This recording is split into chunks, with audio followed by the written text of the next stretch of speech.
मैं बेंगलोर से आया हूँ। मैं जानना चाहता हूँ कि नाम में रुचि होने के लिए नाम जप ही करना है या कोई अन्य साधन भी है।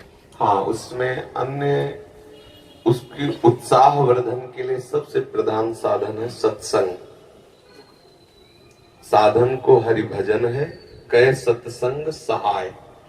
जैसे हमें किसी मार्ग में चलना होता है तो पहले मार्ग बताने वाला हमें चाहिए।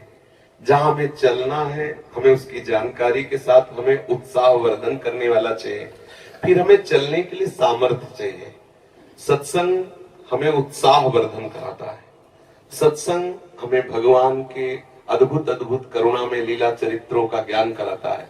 साधु समागम से हमारे हृदय में भगवान नाम रूपी धन के प्रति महत्व बुद्धि होती है। पहला सबसे सावधानी की आवश्यकता है कि कुसंग त्याग करके सत्संग करें। दूसरी सावधानी की आवश्यकता है भोजन।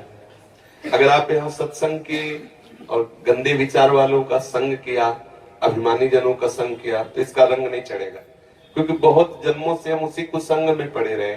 अगर कुसंग ना होता तो हमारे हृदय में भगवत प्रीति उदय हो गई होती। ये पहचान है।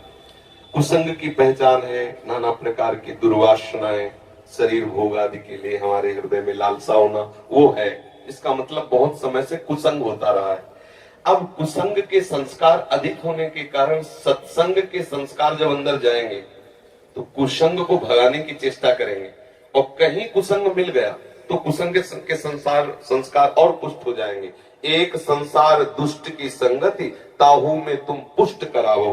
विनती करो सकल धर्मिंसो, धर्मी हुए दिन नाम धराओ।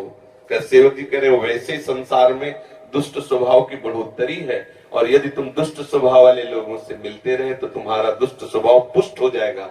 फिर आप दीक्षा लेने के बाद भी प्रेम रस का अनुभव नहीं कर पाएंगे। तो हमारा संग पहले ठीक हो, कुसंग का त्याग करके सत्संग करे। और फिर दूसरी बात, आहार शुद्ध हो। आहार शुद्धि सत्य शुद्धि, अर्थात हमारा आहार शुद्ध हुआ तो हमारा मन शुद्ध हो। ऐसे ग्रामीण भाषाओं में कहते हैं, जैसा खाओ अन्न वैसा बने मन, जैसा पियो पानी वैसी बने वाणी। ऐसे गांव में भी ऐसे चर्चाएं होती है। तो हमारा अन्न ठीक होना चाहिए, भोजन ठीक होना चाहिए। सात्विक भोजन भगवान को अर्पित करके, प्रियालाल को अर्पित करके पाया जाए। साधु समागम किया जाए, शास्त्रों का स्वाध्याय किया जाए। भगवान शंकराचार्य जी ने साधन पंचक का दान किया है। उसमें से आगे आगे के 5 शब्द हम बताते हैं। पहला है वेदो नित्य मधीयताम, दूसरा है संगा सत्सु निधीयताम, तीसरा है महावाक्यार्थस्य विचारिताम, चौथा है क्षुद व्याधित चिकित्सिताम, पांचवा है एकांते सुखमाश्रिताम अथातो ब्रह्म जिज्ञासा। पहले का तात्पर्य है कि जो भगवत प्राप्ति करना चाहता है उसे शास्त्रों का स्वाध्याय अनिवार्य।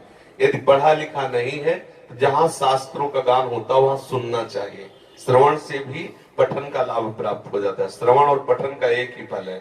सेवक हरिवंश महाप्रभु ने कहा, श्रवण सुनत प्रापक रति राधा पद अम्बुज सुकुमार। यदि हम प्रियालाल की चर्चा सुनते रहे, वाणी सुनते रहे, तो हमें प्रियालाल के चरणों में प्रेम हो जाए। वेदो नित्य मधीयताम, शास्त्रों का हम नित्य स्वाध्याय करें या श्रवण करें। संगा सत्सु विधीयताम, हम संग करें तो महापुरुषों का संग करें, जिनके संग से हमारे अंदर के विकार मिट जाएं, जिनके संग से प्रभु प्यारे लगने लगे, जिनके संग से हमें संसार के भोग के प्रति हे बुद्धि हो जाए, ऐसे संतों का हम संग करें। और महावाक्यार्थस्य विचारिताम, जो महापुरुषों ने अनुभव किया है, वो जो वचन बोलते हैं। वैसे यहाँ महावाक्य का तात्पर्य तो अहम ब्रह्मास्मादि से है, लेकिन हम उसको इस रूप में लेते हैं कि जो संत महापुरुषों ने जीवन में अनुभव करके और वो शास्त्रों का सार वाक्य बोलते हैं, विचारिताम, वाक्यार्थस्य विचारिताम, हम उनके वाक्यों के अर्थ का विचार करें। जो संत जन कहते हैं उस विचार में डूबे, उसे आचरण में उतारे। फिर बात कही, क्षुद व्याधि चिकित्साताम, क्षुधा रूपी व्याधि की चिकित्सा करें। देखो कैसी बात है, चिकित्सा औषधि रूप में होती है। भिक्षान्नम औषधम, यदि वैरागी है तो भिक्षा का अन्न, और गृहस्थी है तो सत धर्म से कमाए हुए धन के द्वारा भगवद अर्पित करके अतिथि साधु सेवा करके फिर अपने उदर का पोषण करें। फिर एकांत सुखमास्यताम, अपनी दिनचर्या में कुछ ऐसा समय होना चाहिए एकांत में बैठ करके हम अपने आराध्य देव का बिल्कुल व्यवस्थित चित्त होकर के चिंतन करें। व्यग्र चित्त होकर नहीं, शांत चित्त होकर प्रभु का चिंतन। ऐसी दिनचर्या होनी चाहिए। अगर ऐसी दिनचर्या है तो नाम में रुचि हो जाएगी। खान पान ठीक हो, संग ठीक हो, विचार ठीक हो, आचरण ठीक हो, तो रोज नाम में उत्साह बढ़ता चला जाएगा। अब एक मटकी में चाहे जितना पानी भरो, थोड़ा सा छेद कर दो तो भरेगी नहीं, खाली होती चली जाएगी।